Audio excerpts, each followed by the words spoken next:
You're here today to talk about the past, present, and future of digital publishing. What does digital publishing mean in a world where most people right now are accessing their news online?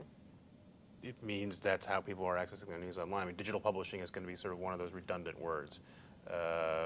You just say publishing, right? And right now, publishing to a lot of folks still means print and ink, but it won't. Very quickly, it won't mean that. I mean, I access almost entirely all of my media online. And I think generationally, I'm sort of on that dividing line. I'm approaching 40. I think folks older than me are comfortable with print. They like it. They like the luxury of it. I think anyone younger than me is going to be consuming most of their media online. And so digital publishing will just mean publishing. Can you speak about all things digital and how it's changed along with the market that you cover?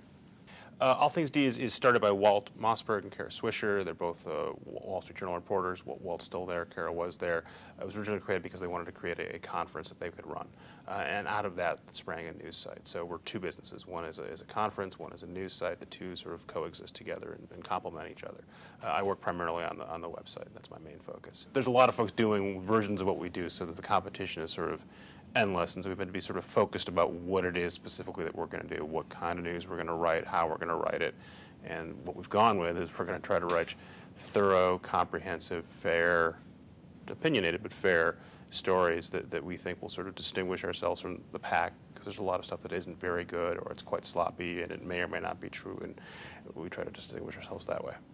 How do you separate in what you cover, how do you separate the hype of the business from what's real and what needs to be covered and addressed in All Things D? You do want to write about hype. You want to say people are paying attention to this. And then what you can say is, should they be paying attention to this and what's really here? So it's perfectly legitimate to say, this is a really hype thing and it's worth writing about, or it's not worth writing about.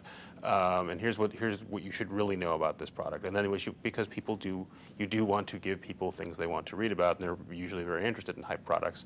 And it's perfectly valuable to say this is a hype product that will fail or is bad or you should not touch. And then the trick of the job is to find stuff that isn't on the hype meter, that is also worth interesting about, and that's where actual reporting and talking to people in the industry, what things are you using, what are you not using, what's a product that I should be paying attention to, and very often that's how you'll get those good stories. The theme of our conference this year is Unbound, Everything, Everywhere. How does that jive with your particular vision? I think most consumers, anyone who's growing up with this stuff and phones, expects that they can get it wherever they want, whenever they want. And where I think that the consumer expectation is going to diverge from publishers in particular is that publishers see the mobile, the iPad in particular, but iPhones and everything else, as a new way to extract money for stuff they weren't able to get value for on the web.